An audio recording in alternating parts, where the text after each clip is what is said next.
Good morning, Mandy. So, for today's video, tayo ay a day in my life. So, ayan, kakagising ko lang talaga dyan. Joke lang, alam naman natin, syempre gising na ako yun, tapos nilagay ko natin yung camera. So, ayun na nga, ba't dinadiglog ko yung kumot, nag-minimis yung bulinggit. Tapos, ayun, sumunod na siya sa akin. Mababa na kami.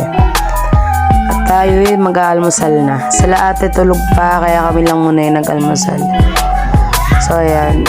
Kinuha ko lang sa ref yung palaman. Tapos, nagpainit lang ako ng tubig. So, habang naantay ko magpakulo yung... kumulo yung tubig, naghilamos muna ako. Tapos, after ko maghilamos, naglagay na ako ng Quaker dun sa baso ko. Tapos, namali ako kasi dapat kokwa lang ilalagay ko. Buti kama di ko pa nailagay. Pinalik ko yung Energen Champion. Tapos, naglagay lang ako ng kokwa. Purong kokwa lang. Sinad ko na ng tubig. Yun yung almusal ko. Tapos ang tinitimpla ko na yan para kay mami tsaka kay Emjan.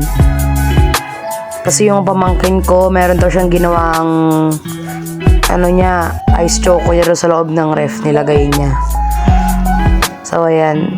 Naglagay na ako ng tinapay. Lagyan ko ng palaman. Siyempre yung palaman natin dyan, yung MJC Choco Peanut Butter. Ayan, nakita niyo naman. Yun na pinaginagamit mismo namin dito sa bahay. Ayan, napakita ko. Ayan siya. MGC Choco Peanut Butters. So, yun na nga. Ayan, nag-almusal lang ako niyan. Tapos, after kong mag-almusal, gagawa dapat na ako ice candy. Kasi nakita ko yung pamangkin ko. Tinan mo ginawa. Yung ice choco niya nag-yelo. Sa chiller lang niya nilagay. Nag-yelo na. Literal nilaging ice choco. Tapos, yun, bago ako nakagawa nung ice candy, pinrepair ko muna yung dadalhin ng ate ko sa trabaho niya na MJC chicken pastil natin. So, dahil hindi nga siya masyadong mahangin na gawa natin this time, gumawa ako ng chili oil. Nagpadalan lang ako kay ate ng 5 chili oil. Kung nakikita nyo, konti lang yung nakalagay sa plastic kasi nga, maanghang na yan. Konti lang ilagay mo maanghang na yung nagawa natin chili oil. So, yan, piniprepare ko lang siya. Nilagay ko siya rin sa lagayan. Tapos dinoble ko lang ng plastic yung mismong chili oil natin para hindi pwede pumutok, ganun, matapon. Tapos bago ko makalimutan, magdadala din pala si ate ng ating choco peanut tsaka peanut spread. So, yun, ubos na naman yung stock natin. So, ayan, after makalis ni ate, nagsampay muna ako ng mga na-dryer nung nakaraan pa na ngayon lang masasampay. Tapos pinasampay ko na rin sa mga bata.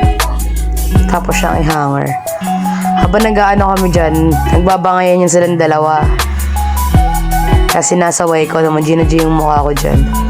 Tapos habang wala ako dyan, yung pamangkin ko, nag-online seller. Ayan, mine daw. Mine yellow daw. Ang pinagagawa niya, diba? So, yun, after niya, gumawa na ako ng ice candy. Ayan, no. Piso lang yan, mga best. Kasi ganyan na yung flavor. Next time, gagawa tayo ng mga chocolate, ganun. Pero di natin siya pwedeng ibenta ng piso kasi ang mahal naman ang bilihin ngayon, alam natin yan. So, tinapos ko lang yan, yung paggagawa ng ice candy na yan.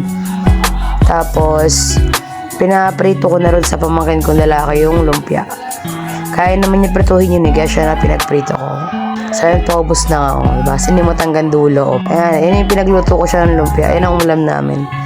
Tapos, kumula ako ng konting pansit. Di na ako nag-rice. Pansit tsaka yung lang. So, yun lang. Bye-bye!